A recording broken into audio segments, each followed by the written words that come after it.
Samahati po ang biyaya, awa, habag, o kapala, katotohanan, kapayapaan, pag-ibig mula kay Abay Hawa. Sa magandang umaga, tanghali, hapon, gabi, sa lahat po ng inabot ng pangangaral ng ating channel na ito sa iba't ibang panig ng maging dito sa atin sa buong Pilipinas. Muli na rin pasalamatan si Abay Hawa sa buhay na ipinagkaloob niya sa bawat kapatid, sa kapulungan, maging sa lahat po ng ating mga mahal sa buhay. Maraming pong salamat, Abay Hawa. Ngayon po ay June 2025. Ganun na po alas 4:25 ng hapon dito sa atin sa Pilipinas. Magandang hapon po sa lahat ng mga viewers. Magandang hapon, Luzon, Visayas at Mindanao. Magandang hapon po sa lahat ng mga kapatid sa kapulungan, sa lahat ng dako ng mundo, no? At magandang hapon sa lahat ng nagbukas ng kanilang mga cellphones, kanilang mga tahanan. Ang tayo po ay mapanood, mapakinggan dito po sa ating ginagawang pangaral araw-araw. Dito po sa Facebook Live, alas 4:30 ng hapon. Magandang hapon sa lahat ng aabutin saan mang sulok ng dako ito sa ating sa Pilipinas. Muli sa mabiyayang pakikinig po sa bawat isa, lobin po ni Abay Hawa na magbukas siya ng pangunawa sa lahat.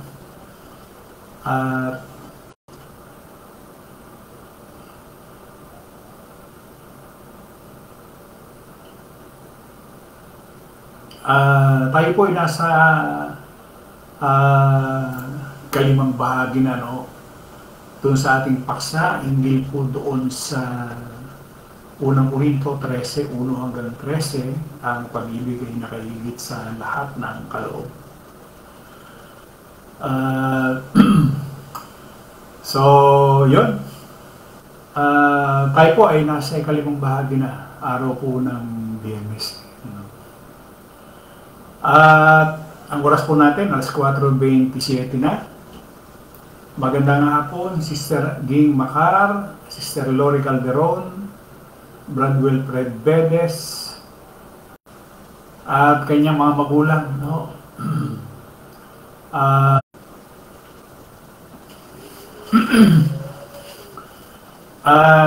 sa hapon po ito ay pagpapatuloy lang natin yung ating nasimulan na, no? Kasi yung nakaraan, yung ating tinlakay ay ang pag-ibig mapagpahinuhod, magandang loob. At dito sa araw nito ay yung pag-ibig hindi nananaghili, ang pag-ibig hindi nagmamapuri, hindi mapagpalalo. Isa-isahin ho natin yan, mga kapatid, para makita natin kung yung totoong definition ng salitang pag-ibig. Marami ho ang nagsipag-aral, sabi nga ho mga abogado, doktor. Pero yung salitang pag-ibig, hindi nila alam. Kaya marami ho, maraming salitang inggit. Ano ba yung inggit? Yan. At saan ba yung inggit? Brad Sebastian Juarez. Alas 4:29 na ho. Okay lang po ba yung aking sound? Malinaw po ba?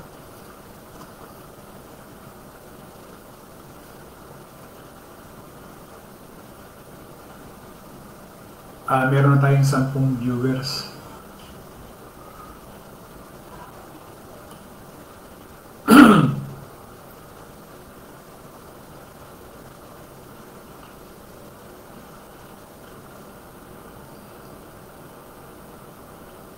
Bakit po ganun?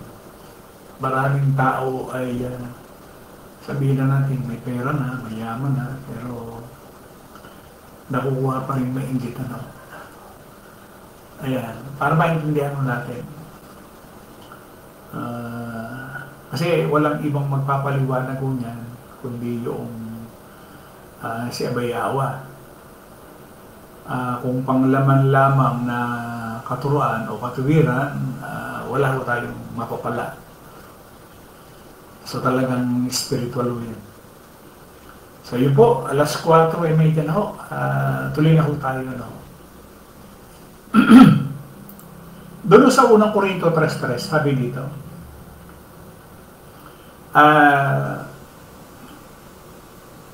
sabi ho sa SND, ito ay sapagkat kayo nasa laman pa rin dahil meron pa rin kayong mga inggitan, paglalaban-laban, pagkakabahagi. Hindi ba kayo namumuhay pa sa laman at namumuhay bilang tao?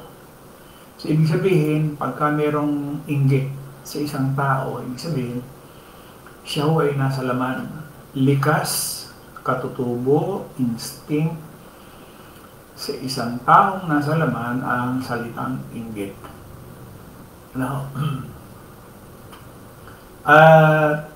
Ipakikita ho dito sa atin yung mga halimbawang gagamitin natin na paano malalaman yung salitang inggit.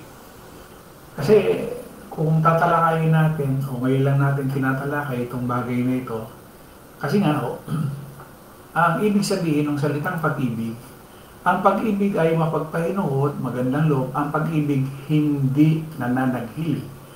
Ibig sabihin, kung meron kang inggit, ibig sabihin, yung salitang pag-ibig at meron kang inggit, wala sa'yo. Wala yung salitang pag-ibig. Ano? Maliwanag ko yan ha. Pagka nasa iyo pa yung salitang inggit, ay wala pa yung pag-ibig. Kailan ba nangyari ho yun? Naalala niyo po ba si Cain at saka si Abel? Pinatay ni Cain si Abel dahil sa inggit. Yun ho yun. Ganon din yung mga kapatid ni Jose. Genesis 37, 11, 37, 28 ng Genesis. Dahil din sa inggit, At doon sa Mateo 27, 18, dahil din sa inggit, ay naipako sa krus ang Kristo. So, mahalaga na maintindihan at maunawaan natin yung inggit. Kasi hindi alam ng tao na meron na pala siya nun. Kasi nga, instinct or ligas or katutubo. Akala lang niya yung nangyayari sa kanya ay hindi inggit. At tingnan natin, pagmasa natin yung mga relihiyon. Saan ba nagsimula yung pagpapatayo nila ng templo, pagpapatayo nila o pagpapagawa ng malalaking kapilya, yun yung mga simbahan, katedral, moske, malalaki hindi basta kapilya lang, hindi basta simbahan lang, talagang malalaki. Bakit ganon? Yung pagnanais ng isang tao na malagpasan, mataasan, nandun ho yung pagkainggit. Kaya ho, wag na ho kayong magtaka kung bawat reliyon merong mga simbahan na yung pala sa banal na kasulatan, wala naman pala talagang utos. Wala pala naman talagang utos. Ibig sabihin,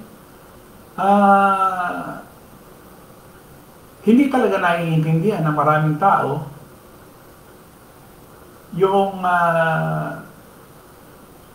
teka ha,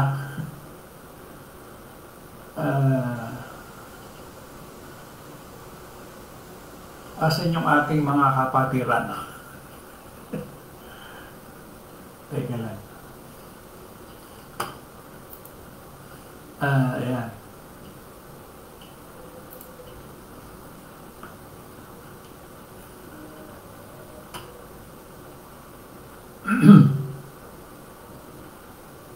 Dahil lang po Ayan.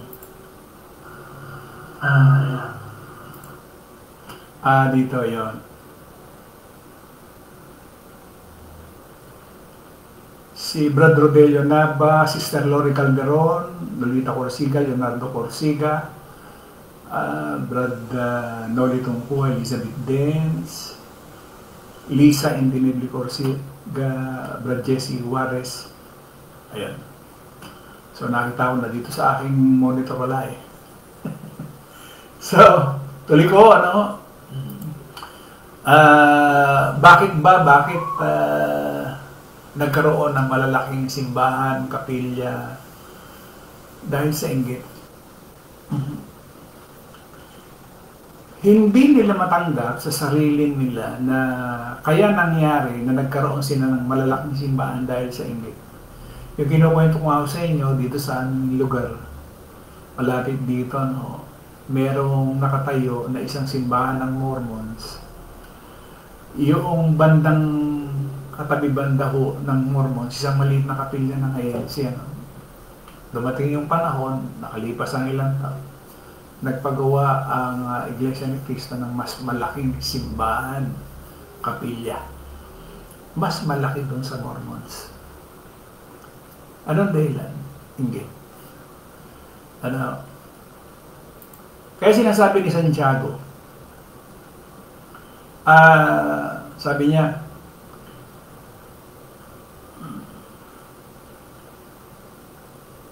naghahangad kayo, ngunit hindi mapa sa inyo. Kaya pumapatay kayo, hindi ninyo makuha ang mga bagay na hinahangad ninyo. Kaya kayo gagalit, nagkakalaban-laban, hindi ninyo makuha ang inyong hinahangad. Dahil hindi kayo humingi sa Diyos. Ang Biblia, Tagalog 1917, kayo'y nangag-iimbot, kayo'y wala, kayo'y nagsisipatay, kayo'y nangag-iinggit at hindi maaaring kamtan, kayo'y nangakikipag-away, nakikipagbaka, kayo'y wala sapagkat hindi kayo nagsisingit. Nakita niyo na ho ngayon. Akala lang natin, simpleng salita na salitang inggit, pwedeng pumatay. Katulad na nangyari kay Cain at saka kay Abel.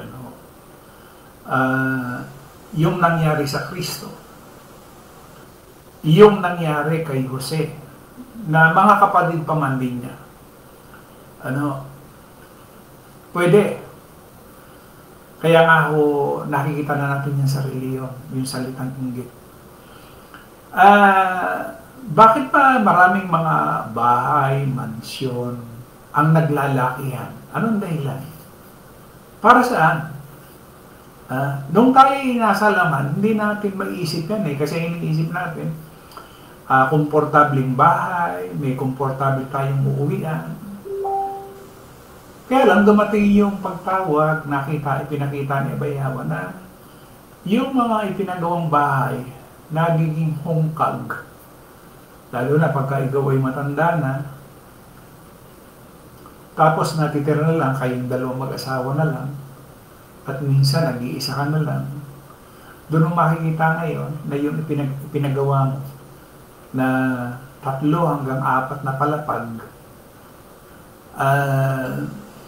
hungkag na, walang laman. Anong dahilan? Bakit nasa isip ng tao yung magpagawa sila ng gano'n? Ang daming dahilan Siyempre, Brad, pagka yung magkakaipon-ipon kami, hindi maganda pag maliit yung bahay. Sa isang banda, parang tama, pero araw-araw ho ba kayo nag-iipon? Araw-araw ho ba kayo nagkakasalamuha? Hindi rin ho totoo yun dahil minsan sa isang pamilya, sa loob ng isang taon, minsan hindi pa nga magkita-kita. Anong dahilan? Ano yung pinakamalalim? Dahil ho sa inggit. Hindi ho matatanggap ng maraming tao yung naririnig nila. Lalo na pagka ikaw ay nasa laman. Pero totoo, na yung ipinagawa mong bahay, may nagpapagawa ng bahay, 10 ang kwarto. Pero ang kanyang mga anak, 2, 3. Para saan? Anong layunin noon? Hindi ba dahil sa inggit? Ibig sabihin, kapag ang isang tao mayroong inggit, yung salitang pag-ibig, kasi ang sinasabi ni Pablo, ang pag-ibig, mapagpahinuod, magandang loob, ang pag-ibig, hindi nananaghilig. Alam niyo bang maraming tao ang hindi nasisiyahan sa tinatamasa ng isang tao? Hindi siya nasisiyahan, hindi siya naliligayahan, nalulungkot siya, bakit siya ganon, bakit siya ganon. Hindi ho. Ano, sabi kaya sinasabi niya, pumapatay kayo. Bakit? Dahil sa inggit. Kahulugan, o ito'y ganitong kahulugan, maliwanag na ito'y ginagamit bilang nagsasaad ng kasigasigan. Masigasig sa pagnanais. Laban sa sino mang tao. Ang kahulugan ay, ang pag-ibig ay hindi naiinggit sa iba, sa kaligayahang tinatamasa nila. Kung ikaw ay walang inggit, dapat naliligayahan ka sa kabila ng tinatamasa ng iyong kapitbahay. Pero ano nangyayari? Ano nangyayari? Iba nasa isip. No.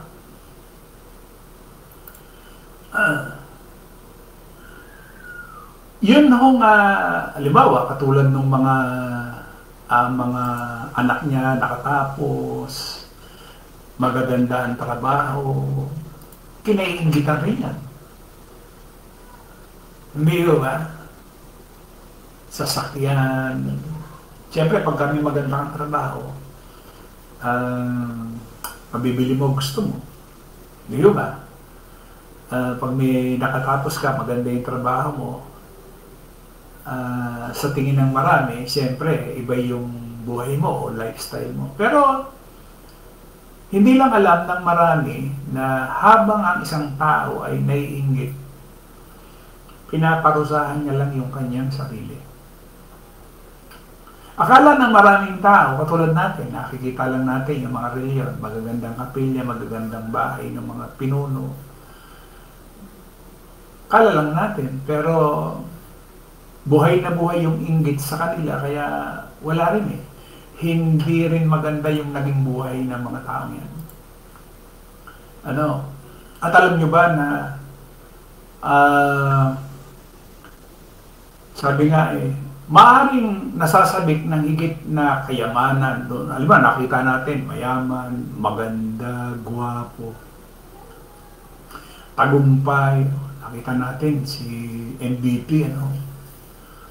Talagang nasa kanya na yung lahat, Smart, PLDT, Meralco. Yung iba, hindi na niya, kaiinggitan niya dahil hindi na siya aabot doon eh.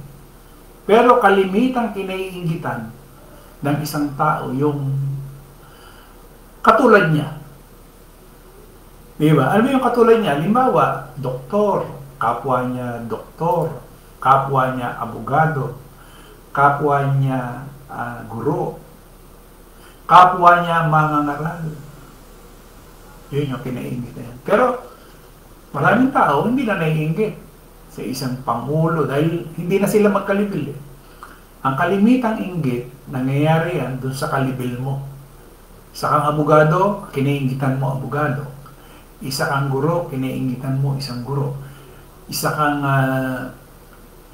ininyero, ang kinainggitan mo yung kalibil mong ininyero. Hindi ba tama? Miski nga ako doon sa mga sinasabi nating nasa mababang kalagayan na nagkakaroon pa rin ng inggitan, nagkakaroon pa rin ng patayan dahil sa inggit. So, matotal, wala yung salitang pag-ibig. Bakit ba may digmaan? Dahil din sa inggit. Kaya nga ang isang nasa laman, maliwanag na nasa kanya yung inggit. Kaya kapag ang isang tao ay naiinggit na hindi na nakakatulog, nag-iisip na dahil sa inggit, wala yung espiritu sa kanya. Magkaiba, pagka meron kang espiritu na mas natutuwa ka na yung iyong kapitbahay, ganito yung inaabot niya, maganda yung kanyang kalagayan, hindi mo na siya nagiging problema, pasanin, mas naliligayahan ka.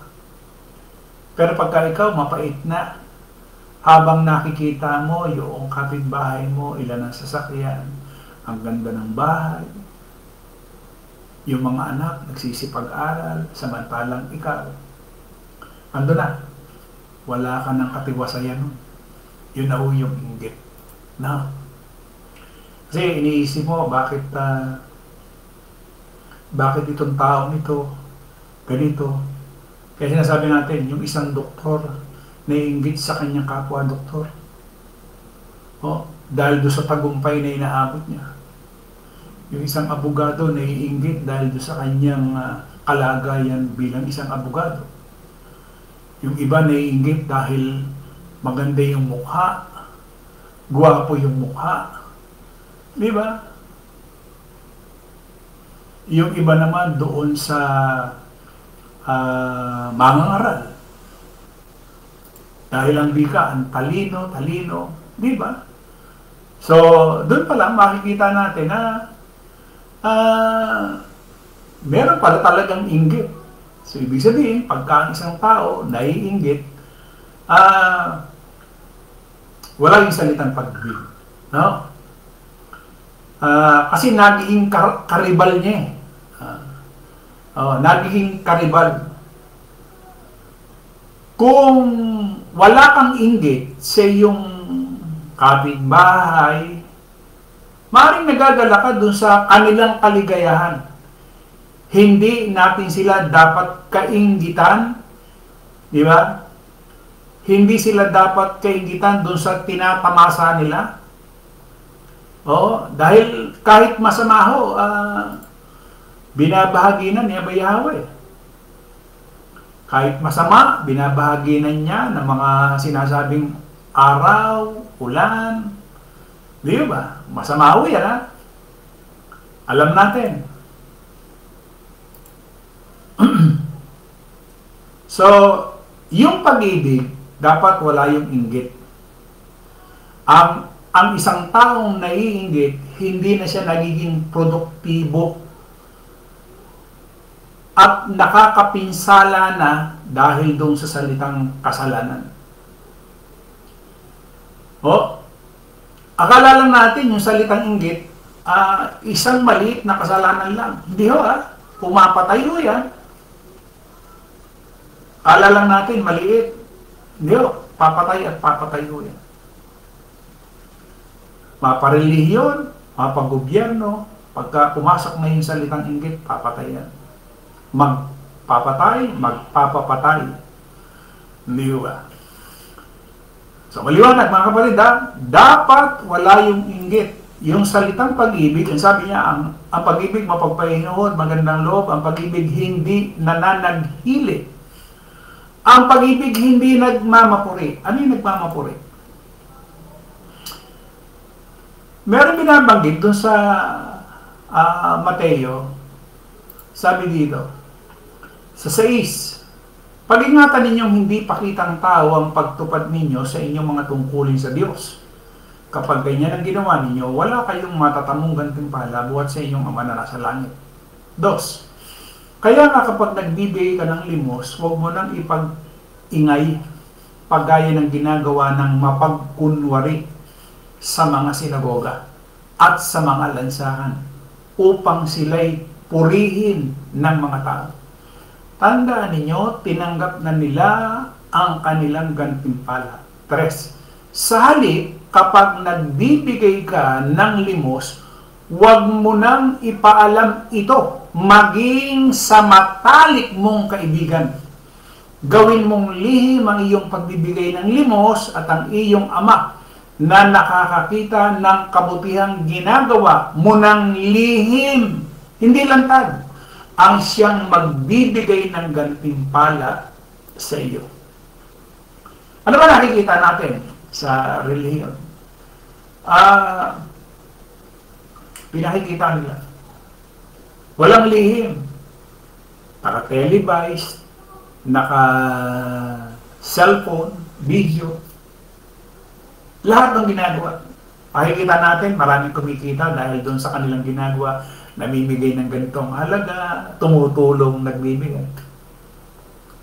Ano ang mapapala ng tao? Wala na, tinanggap mo na yung papuri ng tao. So ano ba ibibigay sa iyo ni Abay Hawa? Wala na. Tinanggap mo na eh. Diba? Kita ninyo, maraming hindi alam o maraming hindi nakasusunod dyan sa sinasabi dyan sa Mateo. Ano ang sinasabi ni Pablo dyan? Ang pag-ibig hindi nagmamapuri. Akala nila tama yung kanilang ginagawa, pero mali pala. So wala na rin palang saysay yung ginagawa. Nakita natin sa mga reliyon. Ano yung mga ginagawa ng reliyon? Libreng pakain. Hindi lang din sa Pilipinas, maging sa ibang bansa. Kaya nyo ba ang wikang gawin yan? Magpakain. Pinagmamalaki nila yun. Pero sa harap, may awa, walang saysay, walang kabuluhan. Tinanggap mo na yung ganting. Di ba? Dito sa buhay nito, alam natin, mahalaga ang buhay. Bakit ba mga tao nagpapagamot? Alam kasi nila, mahalaga yung buhay eh. Kung madudugtungan lang yung buhay dito sa buhay na ito, gagawin nila. Bakit ba tayo, o bakit ba ang tao umiinom ng gamot? Para saan? Doon sa kanilang mga karamdaman. Kasi alam nila mahalaga yung buhay. Ang binibigyan ng halaga ng tao, yung buhay dito, hindi yung buhay sa darating. Di ba? Mas mahalaga sa tao yung buhay dito. Hindi yung buhay na inaalok niyang buhay na walang hanggan. Kaya baliwala sa kanila yung sinasabi ni Abayaw. Kaya yung salitang pag-ibig na sinasabi ng maraming mga tao, ng mga matatalino, ng mga may pinag-aralan, wala pala doon. Yung definition nila ng pag-ibig, wala pala doon sa sinasabi yung definition ng kasulatan. Bagsak lahat.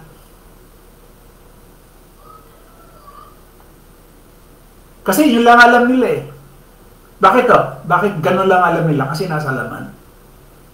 Iba kasi pagka mayroong banal na espiritu sa iyo, tuturo niya kung ano yung lalim ng karunungan, kaalaman, tuturo niya. Sa laman, hindi. Kasi hindi naman nila nakikita yung sinasabi.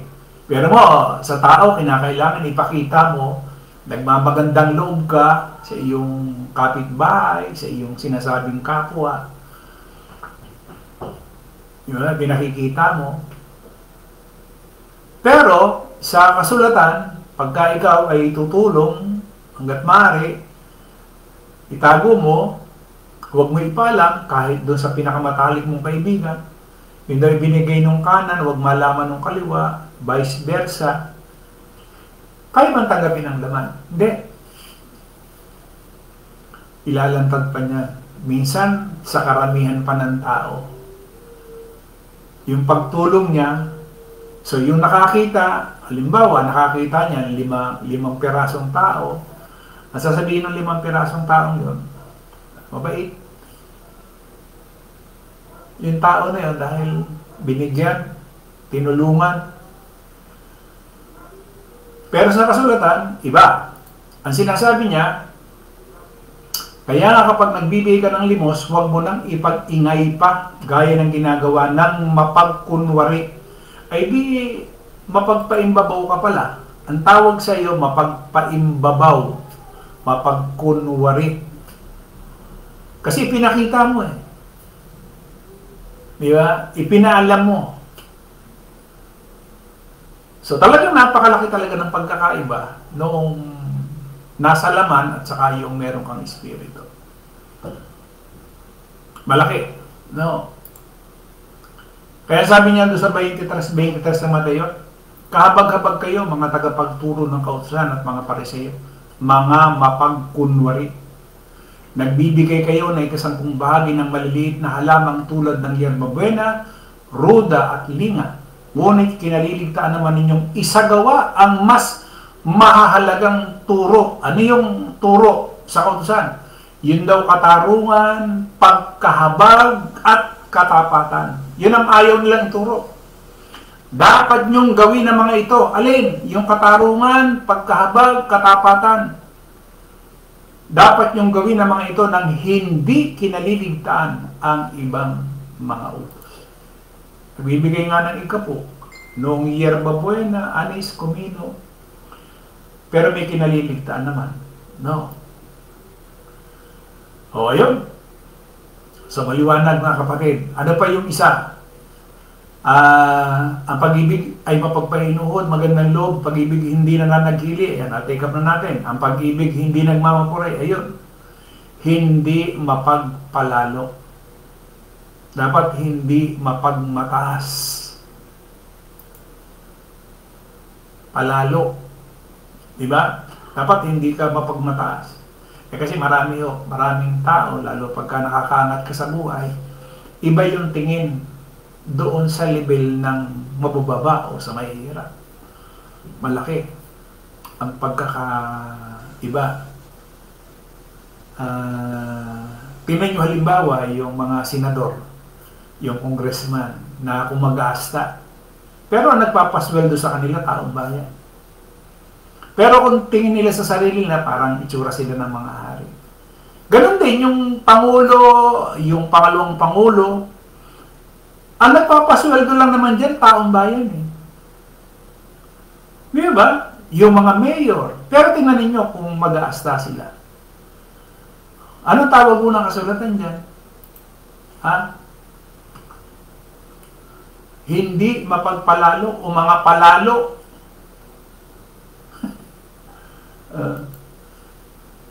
Diba dapat servant ang tawag sa kanila eh. Pero nakikita ba natin yung pagiging servant? Hindi. Pero mo, ang nagpapasweldo dito sa mga taong ito ay mga tao dahil doon sa kanilang mga tax. Pero kung umasta sila, baka hari. Hindi ba? So, yun po, mga kapatid. Ayan. Ako ay, ano na, time na, no? Sana nabigyan natin ng pansin, ano? Tatandaan ho natin, yung pinalaki ho natin ngayon, yung hinggil po doon sa pananaghili o inggit. So, dapat yan mawala. Kung meron, kasi pag meron yan, nasa laman ka pa rin. No? Ibig sabihin lamang, dapat wala yun sa kapulungan. Kasi yung sinusulat ni Pablo na yan ay para doon sa kapulungan. Di ba? Sulat yan ni Pablo sa mga kapatid sa Corinto noong unang siglo. Sa labas, makikita talaga natin yan. Kaya nga minsan nakikita natin, isang tao, yan, lalot na uso yung motor, isang tao, 5 motor, 6 na motor, 7. Bakit? Anong dahilan? Anong layunin?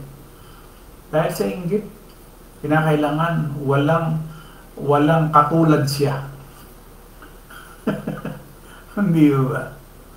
So yun po, Lomi po ni Bayawa, bukas ituloy po natin. Ayan. Sabi ni Sister Vivian Bandaumana, walang pinagkaiba ang mga lingkod ng government, ang tao nagpapasweldo kung umasta. Yun na nga o. Makikita natin yung kanilang actuation, pag-uugali. Pero pinasusweldo lang pala sila ng mga tao. Ang yayabang, ahambog, kung magsalita, ano. So, yun po. Teka. Ito sabi ni Brad Noli, tsahin, pinsan ng asawa ko, pinutulungan ako dahil sa inggit. Hindi mawawala talaga yan, Brad. Brad Edmundo mali. Yan bro, ang pinakamasamang ugali ng tao, yung inggit. Bakit hindi? Papatayan.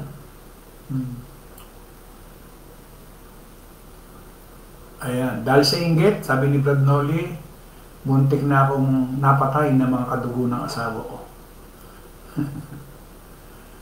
Ayan. Brad Samratoni, Sister Cristina Juarez, teka, at yung aking mga nabanggit kanina, tingnan natin.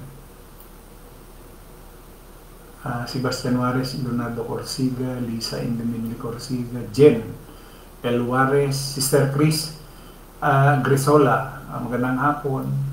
Lolita Corsiga, ayan, Brad Rodelio Nava.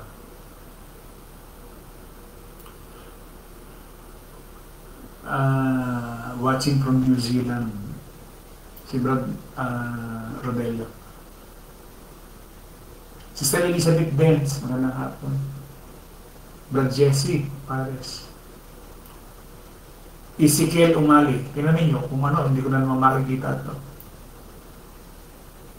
Sister Cristina Juarez. Ayan, Brad San Rotoni. Shirley Bandojo Abrera. Maria Victoria Morales, pag-inggit daw pikit. Janmer Corsiga. Rosly Bandojo.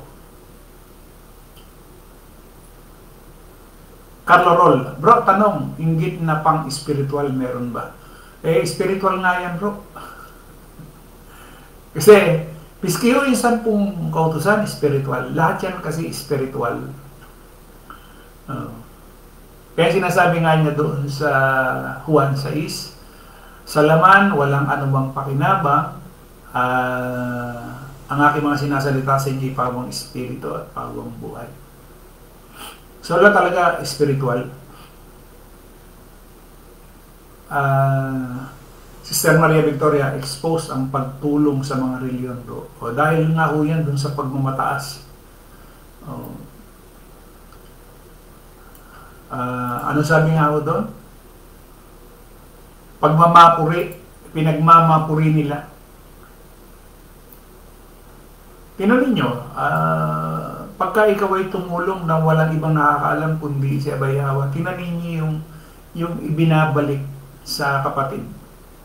Yung hindi talaga pinapaalam, ha. Makikita agad ninyo yung nagkakaroon siya yung bunga ng espiritu. Andin yung kagalakan, andin yung kapayapaan, andin yung Sister Shirley Reberisa.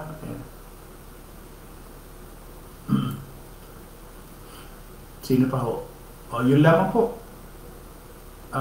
Rosely Bando, dahil sa inggit, mag-asawa ay naghihiwalay. Totoo yun. Lahat po kasi, andyan na ho yung hinala, andyan na yung selos. Yung iba nga, sa isang,